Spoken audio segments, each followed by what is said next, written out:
This is Richard the Dick Coughlin 616. How are you? And this is a response to a user who I haven't had an interaction with on YouTube, at least not publicly, for a very long time. And it's the Amazing Atheist, also known as TJ. Hi TJ, how are you doing? You know me.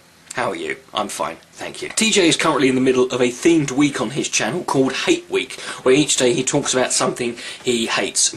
I realise that probably sounds like almost everything on his channel, but then it sounds like almost everything on my channel anyway. In fact, if you took the hate out of YouTube, none of us would ever make any fucking videos in the first place, would we? However, on this particular video, TJ is talking about idealists. People who think that they can change the world and make the world a better place. Now, in this particular video, the instance that he gives is the issue of this petition that's been going around that people have been asked to sign to help stop the Kill the Gays bill that's going on in Uganda. And TJ maligns this idea, thinking that it's kind of ridiculous that some privileged white kids in America think they can change the culture and the morals that is going on in Uganda. Well, TJ, I've got some news for you. In the last week, this particular petition received somewhere in the region of 1.75 million signatures. Now, there's a lot of negativity towards online petitions, I understand that. There's a huge sense of, oh, what's the point, it won't make any difference. It is, however, very unfortunate, TJ, that you decided to cite this example, because this week the pressure was put on from this petition, and it was actually extended from 24 hours to 48 hours, then to a few more days. I'll even link the petition in this video, which it would have been nice if you'd done anyway, TJ. And twice this bill has been paused. Now, let me tell you one of the reasons why that might be, TJ. One of the reasons it might be is Uganda, as you might be aware, is a shitty little poor country. Because it's a shitty little poor country, TJ, they receive a lot of foreign aid. Who do you think the countries are they receive foreign aid from?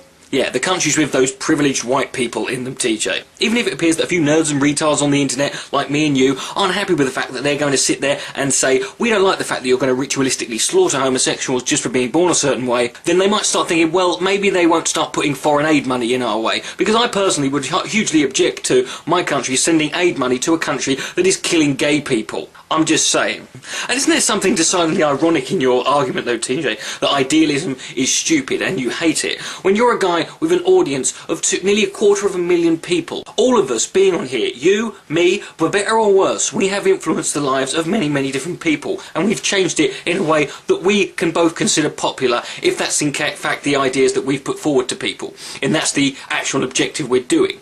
You see, it's kind of like the difference between micro and macro evolution, isn't it, TJ? One person can't change the world in and of themselves, but one person can make a tiny little bit of difference here, a tiny little difference here, a tiny little difference here, and then when you get another load of people coming out and making tiny little differences, and when you get lots and lots and lots of people making loads of little differences, eventually it all makes one difference. If we don't try, then we've lost from the start, really, haven't we, TJ? And the fact is, I think you know this, TJ, but you're standing there shouting at people that it's wrong for them to think that they can change the world. And isn't that a bit idealistic of you, TJ? To think that you can tell people that they shouldn't even try? Richard the Dick Coughlin, 616. Good night. May God be less.